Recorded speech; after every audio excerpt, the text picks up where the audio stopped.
The conference room went silent at 2:47 p.m. when the system crashed. 37 executives stared at blank screens, while my former boss's face turned the color of overcooked salmon.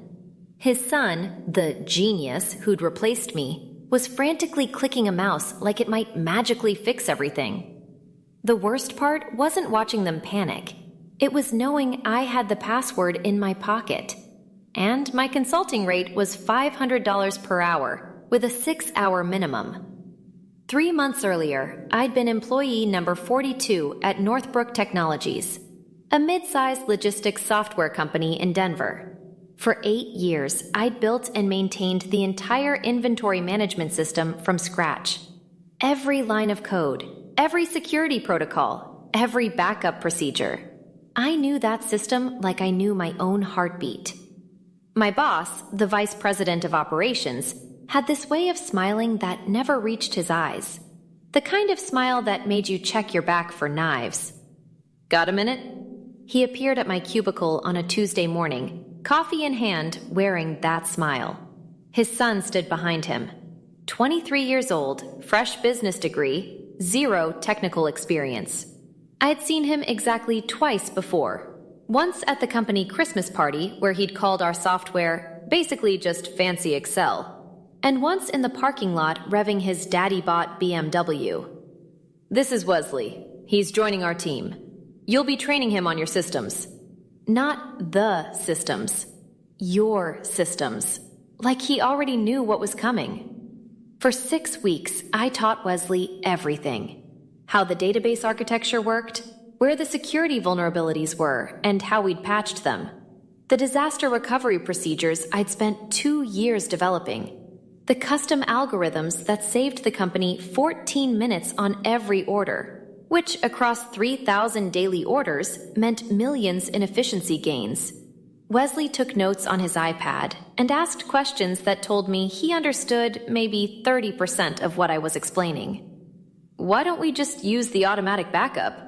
He'd asked about a manual override I'd built.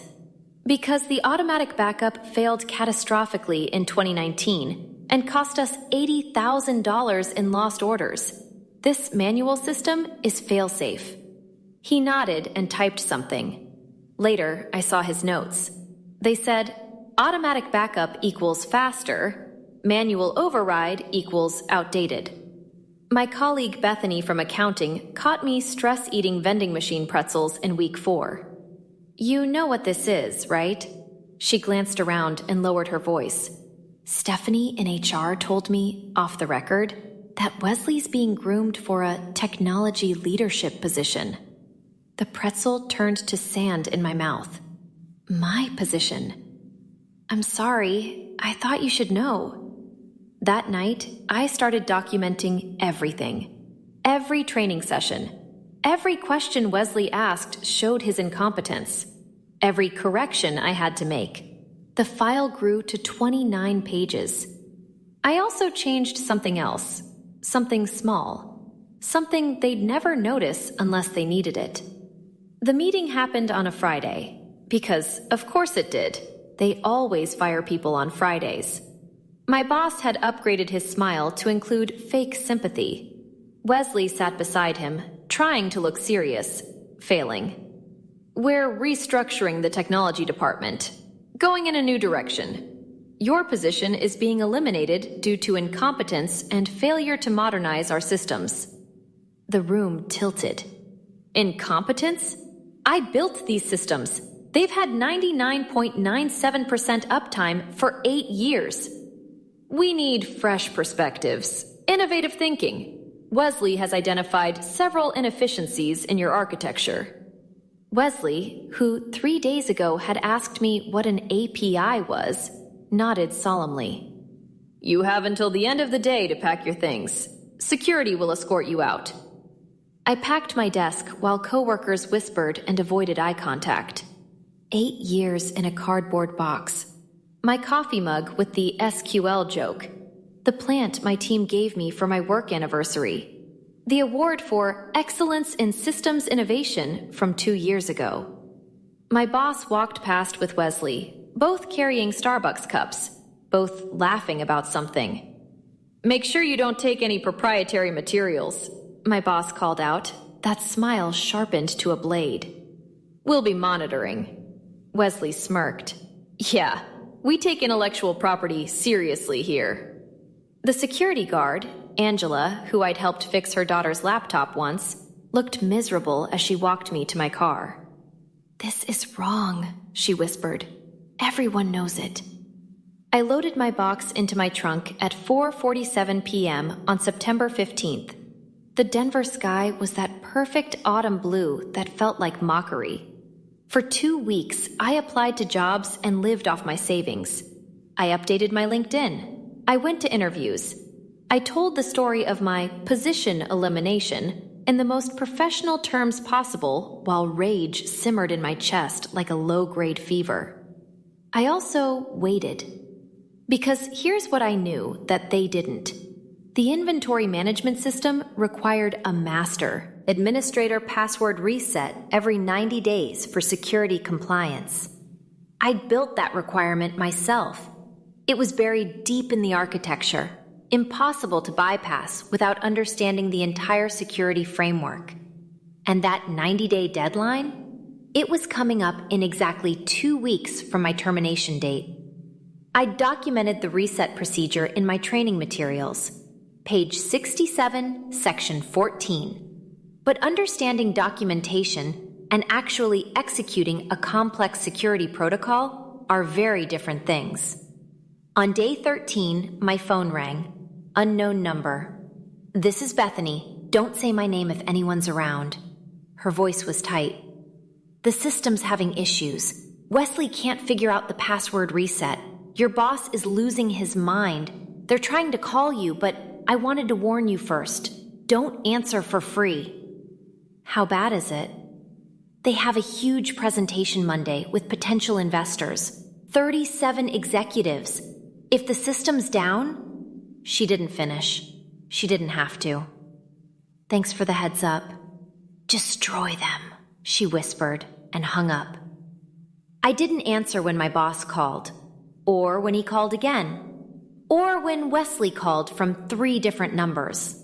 I did, however, set up a professional consulting LLC that weekend, registered it properly, created an invoice template, established my rates. Monday morning at 9:15 a.m., I received an email from my boss's personal account. "We need you to come in immediately. System emergency. This is urgent." I replied at 9:47 a.m. "Thank you for reaching out. I'm available for consulting services.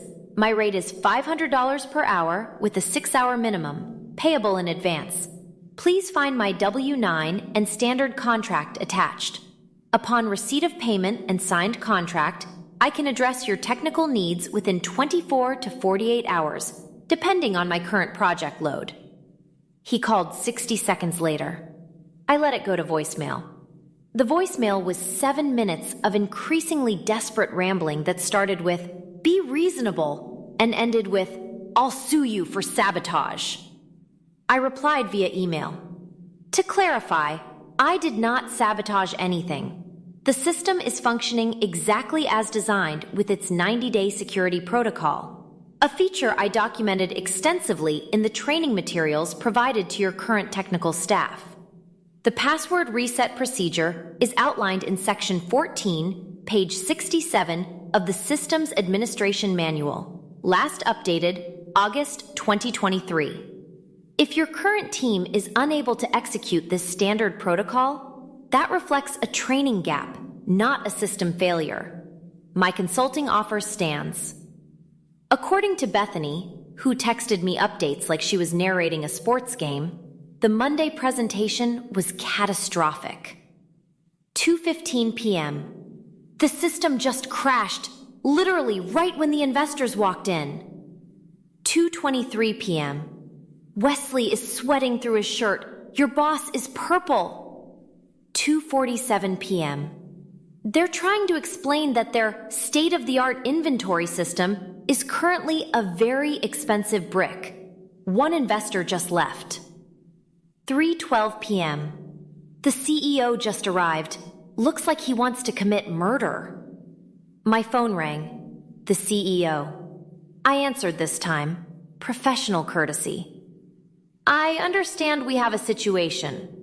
His voice could have etched glass. You have a password reset situation, yes. I'm available to consult. How much? 6-hour minimum at $500 per hour. $3,000 total. Payable before I begin work. Silence. Then, that's extortion. No, that's the industry standard rate for emergency after-hours consulting from a senior systems architect.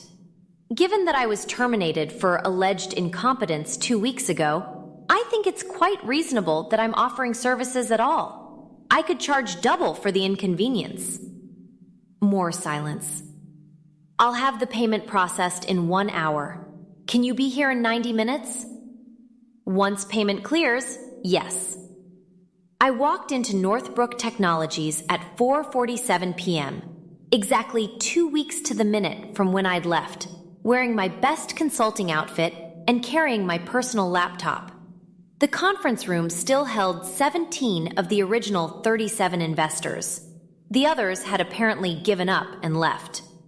My former boss sat at the head of the table, his earlier salmon color now a sickly gray. Wesley was nowhere to be seen.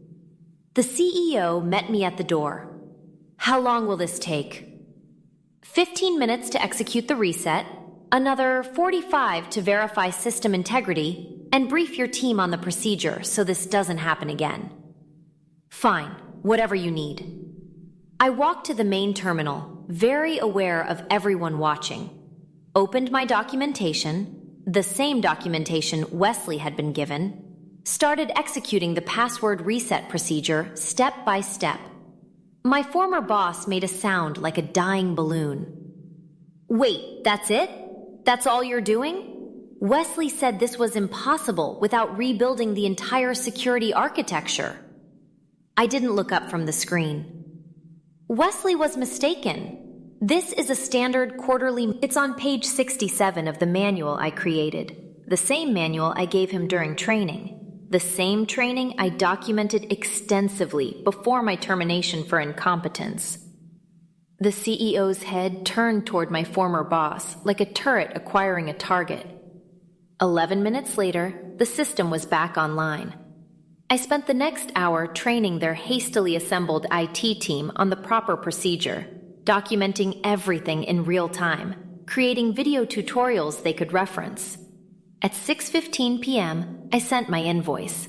$3,500 total.